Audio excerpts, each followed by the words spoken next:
Saudi আরবের এক আদালতের মধ্যে দুই ভাইয়ের মাঝে ঝগড়া শুরু হয়ে গেল, ডিভাইড আরম্ভ হয়ে গেল। কি করা যায়?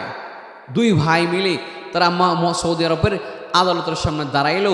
মহামান্য আদালত বলে, কি হয়েছে? জজ যখন তাদেরকে বলে, কি হয়েছে, তোমাদের প্রবলেমগুলো আমার কাছে শেয়ার করো। তখন দুই ভাইয়ের মধ্যে এক ভাই বলেন, মহামান্য আদালত, আমার মাকে আমি লালন পালন করব।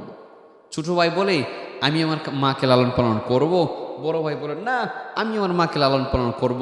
তারা ভাই ভাই দ্বন্দ্ব লেগে গেল যে কে মাকে লালন পালন করবে। কিন্তু বাংলাদেশের মাঝে এমন অবস্থা হয়ে গেল, হতভাগ্য মুসলমান, তারা ভাই ভাই দ্বন্দ্ব করে কিভাবে মাকে কার ঘরের মধ্যে আগে দেওয়া যায়।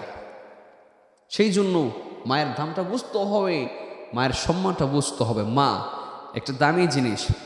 মা মা মা রসুল মায়ের কথা 3 বার বললেন, বাবার কথা শুধু 1 বার বললেন। এই জন্য মা খুব দামি জিনিস ভাই।